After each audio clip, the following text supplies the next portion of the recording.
Welcome to Mike's Gaming Gala. I'm Mike, and this week we're talking about Pac Zuma for the Atari 2600 by Game Select. Pac Zuma comes in the standard Game Select packaging, which includes a professionally printed box, a professionally printed manual, these nice little game cards that they include in all their games, as well as, of course, the cartridge itself. Now, this is another game that utilizes that Atari flashing technique, so you're going to make sure that you watch this at 60 frames a second, and let's get right into the gameplay. When you start the game, you get a menu with 4 game choices. This is a compilation cart featuring 3 hacks of the Atari version of Pac-Man and a 1v1 battle game. Now I know what you're thinking. Pac-Man is often cited as one of the worst ports on the Atari 2600. However, Game Select has done a few things that might turn you around on that. The first game, Secret Room, is a simple sprite hack of Pac-Man. You're a fedora-clad adventurer named Panama Joe, collecting all the gold bars in a maze while avoiding 4 skulls that are chasing you.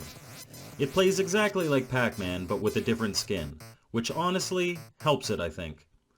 You see, one of the biggest issues that people had with the original Pac-Man port was that it was in no way true to the original arcade. The maze was different, and the ghosts didn't operate as they should, but when you remove the Pac-Man skin, you remove the need for these things to match, allowing you to view it in a different light, such as Clean Sweep or KC Munchkin. Your mileage may vary, but I think it's an improvement. The second game, Lost in Hell, adds a twist to the standard formula. In this game, you're once again our adventurer in the same maze evading skulls, but now the lights are out. Grabbing a light stone or knocking out a skull provides a flash of light that momentarily illuminates the maze. At first, navigating the maze is easy as it's full of light stones, but once they start to dwindle, you'll need to rely on your memory of the maze to get around. If you're anything like me, this means you'll get trapped in corners. A lot. This is definitely the hardest of the 3 maze games, but I really like it.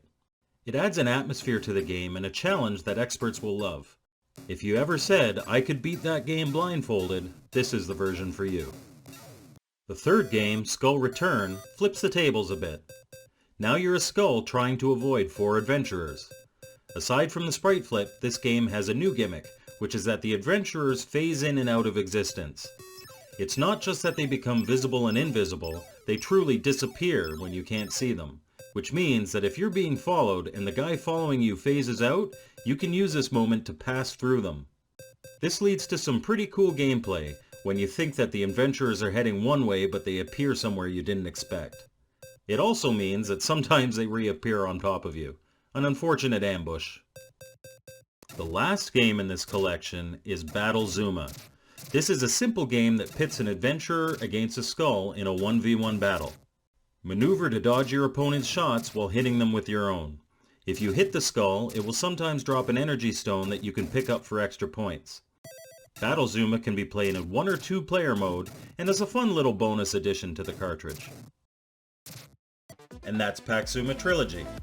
So what did I think of this game? Well, I'm not going to lie to you and say it's the most exciting game in the Game Select library. But if you're a fan of Pac-Man and those maze-style games, there's a lot of value here. You can play regular Pac-Man, spooky lights out Pac-Man, phasing Pac-Man, and then cap it all off with a combat-style battle. I'm glad it's in my collection.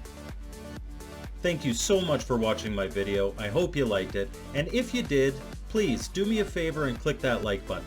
It lets me know I'm doing the right thing and also lets YouTube know to share this to other people. I also have all my contact information on the side there if you want to get a hold of me. But otherwise, we'll see you at the next Mike's Gaming Gala.